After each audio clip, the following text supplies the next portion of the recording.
everybody, it's Bob Crossan, Senior Managing Editor for Water and Waste Digest. I'm here today with Nikki Holloway. She is a lab supervisor for Beaver Water District in Lowell, Arkansas, and she is also one of our 2022 WWD Young Pros.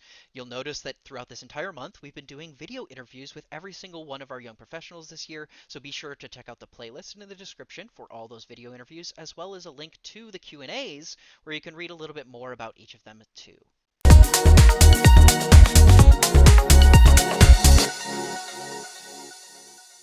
So, Nikki, thank you for being here. We really appreciate you taking the time. Yeah, thanks for having me. This is exciting. And congrats also on being a young professional. You're named. You're one of the 10 named this year, so that's an honor. Definitely give yourself a pat on the back. Yeah, no, I am very honored. I was surprised and honored. Yeah, and in fact, it seems like we have quite I think we have a total of three Arkansas young Yes. professionals this year, which is really Yeah, y'all crazy. y'all watch out for Arkansas. Yeah, I think you're maybe ahead of the curve on like hiring young professionals, perhaps. So it certainly seems that way. But could you tell me a little bit about your career path? Like, why water? Yeah, sure. So I have a bachelor's in chemistry. I went to Missouri State University in Springfield, Missouri, and as an elective, I had to get an internship. Okay. So my internship ended up being at the water treatment plant for the city of Springfield, working in the lab. And I absolutely fell in love with the work, the importance of the work. I'm a big lab nerd. So it was just right up my alley. I've always been pretty environmentally minded too. And I just really liked that I got to combine those two aspects together. Yeah, follow up on that. Like, what is it about lab work that really draws you in? Like, there's obviously so many different realms that you can work in the water space, but lab is where you ended up. Like, what about lab drew you into water? Yeah, I really like working with my hands. Lab work it's kind of this weird cross between a trade skill and then like an academic field. So I like working with my hands. I like being able to like produce something. And I think lab work is just really cool, like trying to figure out things and working through that scientific method is really fun for me. Yeah, it's the order and the structure, I'm sure Yes, helps with that too, right? absolutely. Now, I saw that you were part of Top Ops and stuff like that. Could you talk about Top Ops? Like, how did you get involved with that? Yeah, Top Box is really cool. For those that don't know what it is, so it is like Quiz Bowl for water people. Okay. For water, yeah, Quiz Bowl for water operators. So you get questions about water treatment, water distribution, lab work, source water protection, a little bit of everything. Um, and I am pretty competitive. So when I found out there was a way to combine that with being nerdy and loving water, sign me up. Yeah. Yeah, it does sound like it fits Yeah, in perfectly with what you love about lab work, right? It's the academic yes, skill, but also like knowing the hands-on things that answer yeah. those academic questions, right? Yeah, so when our utility decided to get a team together to compete in top ops, I was right there on it. I competed for a few years as a direct competitor, and since then I moved on to coach the team, which is also very exciting. It's a little less nerve wracking, uh, but it's still really fun. So, what do you have like a memorable moment that is your favorite from your time with Top Ops? Like, can you choose between like, do you like being a coach more? Or did you like being a competitor more? Like, I think I liked being a competitor more.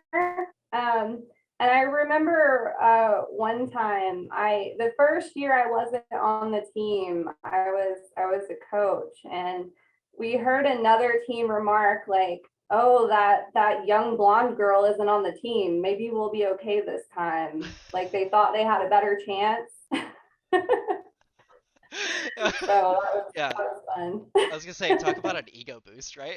Yeah, right. Absolutely. Yeah.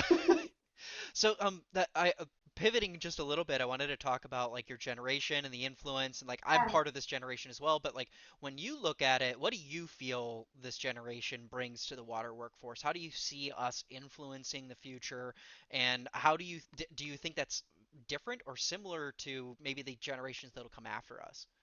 Yeah.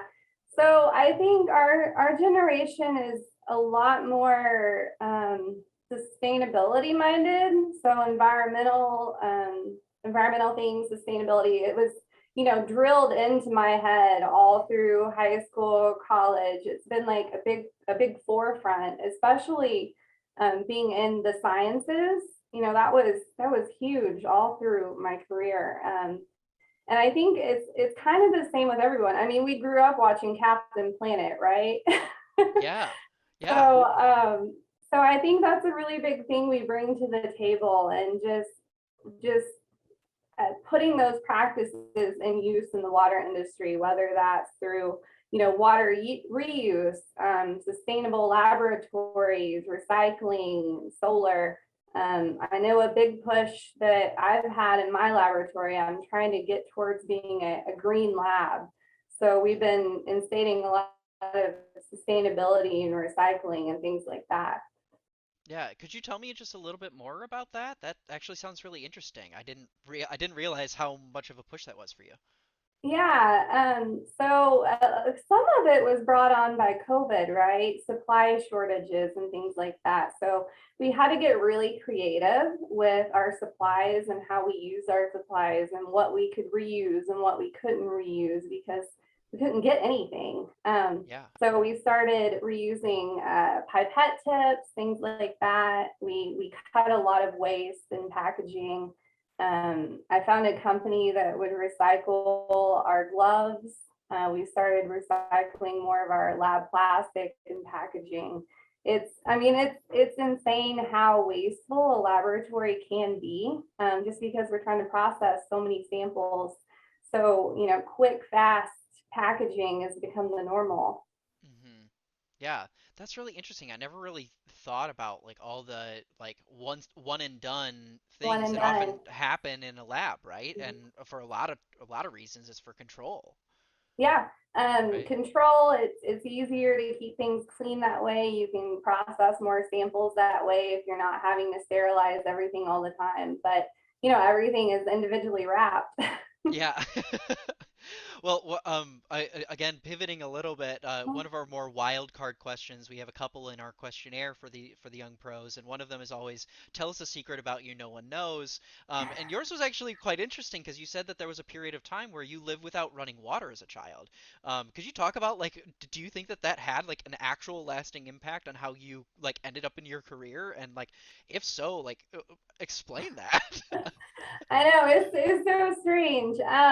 So my family lived without running water as a choice. Oh, My okay. parents were really into like Native American culture, pioneers, that kind of thing.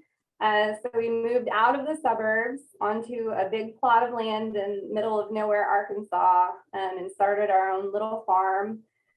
We didn't have running water, so we were, collecting water at a local cave spring and bringing it to the house to boil for like drinking or just anything really. So yeah, we didn't have running water for quite a few years.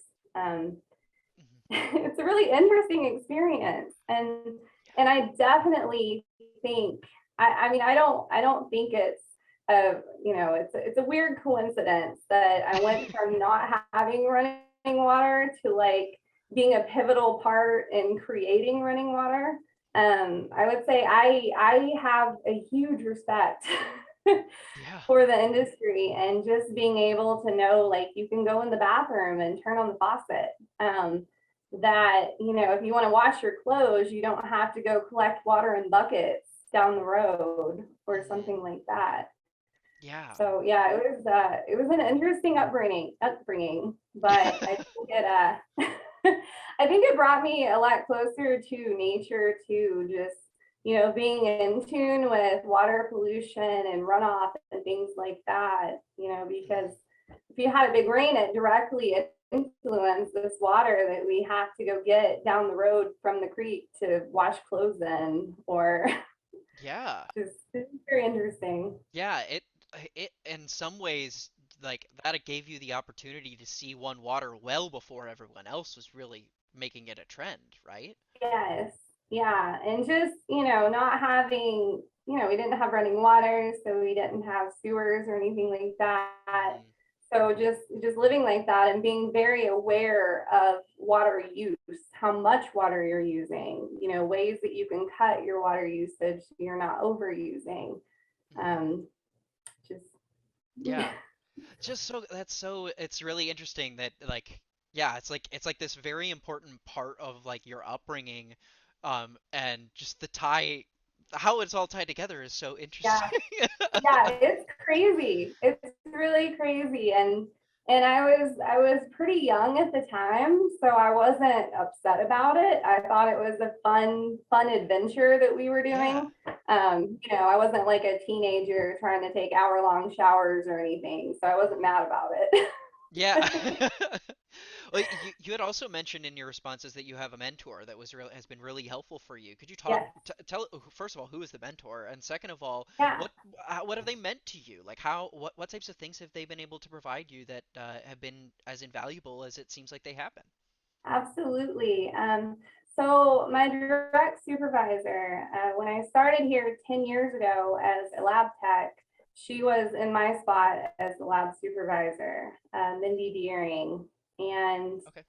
all through my last 10 years working here, she has been so helpful and just giving me this role model in the industry, right? Hmm. There's not, women are still a little underrepresented in the water industry, and especially in like supervisor management positions. Hmm. So just having this really like strong woman role model that I could go to with questions or be able to model behavior off of has been so instrumental, especially from my job change from being a lab worker to the supervisor. Oh We yeah. talk weekly about things, and just having that open line of conversation, like she knows where I'm coming from, and now I can see all the things that she was dealing with behind the scenes, and I Hmm. have, way more, I already had respect for her, but now that I'm doing her job that she used to have, like, I really get it. Yeah. Well, yeah, and it's useful to have someone who, so she's still your direct supervisor, it sounds Yes. like, right? Yeah, so Yeah. it's also useful to know that like if you are running into a problem with the people that you're supervising or something with the lab is just like different or like just running into an issue at all, you're like, hey, how would you have solved this? And knowing that she probably has an answer, it's got to be super Absolutely. helpful. Yeah. I mean, if she can get anything done, and just watching her through the years like champion for her workers, and really push for things to make our lives better as employees, and the laboratory in general has been amazing. Yeah. Well, she sounds incredible, and I hope that I can meet her also someday. Yeah. So, last question here. I'm asking this of all the young professionals, and I asked it last year of every single one of them as well, which is how should we and can we cater to the next generation of water worker? Like, what would you do to try and bring in this next generation?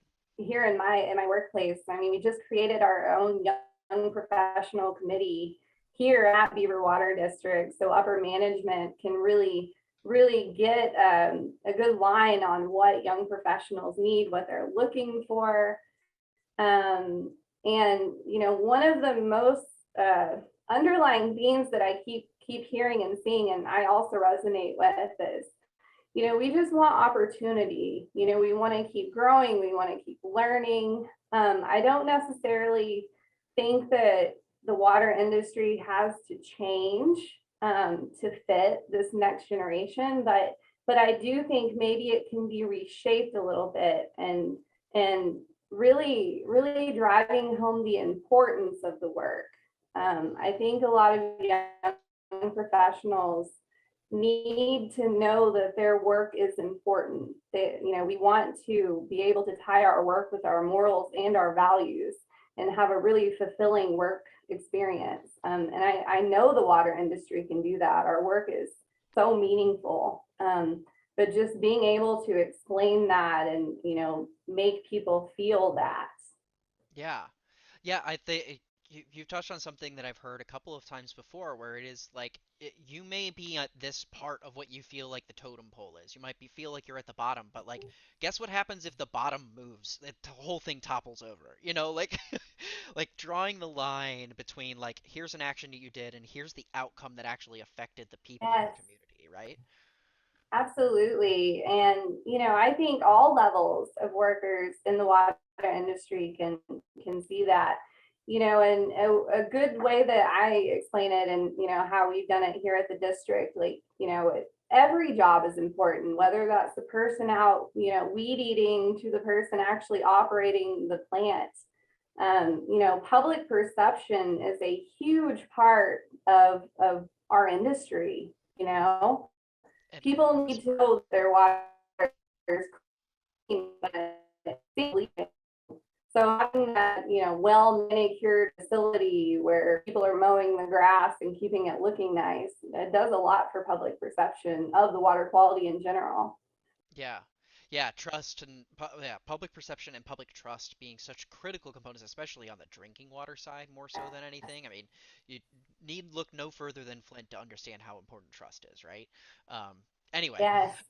I won't derail our conversation. It's been so great to talk to you and learn more about what you do and the passion that you have for your job too. I really appreciate you taking the time with us today.